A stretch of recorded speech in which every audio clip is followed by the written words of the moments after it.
বিমান বিধ্বস্তের আগ মুহূর্তের ঘটনার বর্ণনা দিলেন বেঁচে ফেরা একমাত্র যাত্রী।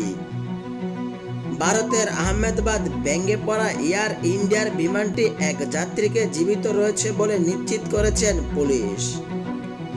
40 বছর বয়সী ভাগ্যবান ওই যাত্রীর নাম বিশ্বাস কুমার রমেশ। তিনি ব্রিটিশ ভারতীয় নাগরিক। ভারতীয় গণমাধ্যমগুলো তার বক্তব্য প্রচার করেছে। হাসপাতালে চিকিৎসাধীন রমেশ বলেন, আকাশে ওড়ার 30 সেকেন্ডের মধ্যে ভীষণ জোরে আওয়াজ হয় আর বিমানটি ভেঙে পড়ে। সবকিছু খুব কম সময়ের মধ্যেই ঘটে যায়। এর আগে রমেশকে উদ্ধারের ভিডিওতে দেখা যায় সাদা গেঞ্জি ও গাঢ় রঙের প্যান্ট পরিহিত রমেশ ধোঁয়া ও রক্তে মাখামাখি অবস্থায় ধীরে ধীরে হাঁটছেন। পায়ে সম্ভবত আঘাত, কারণ তার হাঁটাই ছিল স্পষ্ট খোঁড়ার ছাপ।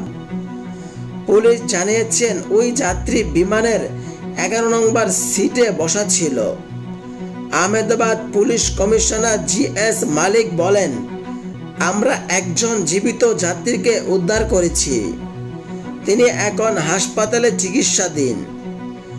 এখন নির্দিষ্টভাবে বলা যাচ্ছে না কতজন নিহত হয়েছে, কারণ বিমানটি আবাসিক এলাকা ভেঙে পড়েছে। মৃত্যুর সংখ্যা বাড়তেও পারে। বিমানটি ছিল লন্ডনগামী এয়ার ইন্ডিয়ার একটি বোয়িং 787 ড্রিম লাইনার, যাতে 242 জন যাত্রী ছিলেন। আহমেদাবাদ থেকে উড্ডয়নের কয়েক মিনিট পরে বিমানটি 825 ফুট উচ্চতায় উঠে আচমকা নিচে নামতে শুরু করে। এর আগে পাইলট একটি মেডে বার্তা পাঠান। তারপরেই রেডিও যোগাযোগ বন্ধ হয়ে যায়। কী কারণে এই দুর্ঘটনা ঘটল তা এখনো স্পষ্ট নয়। বিশেষজ্ঞদের ধারণা, ইঞ্জিনজনিত সমস্যা, যান্ত্রিক ত্রুটি অথবা পাখির ধাক্কায় এর পেছনে দায়ী হতে পারে।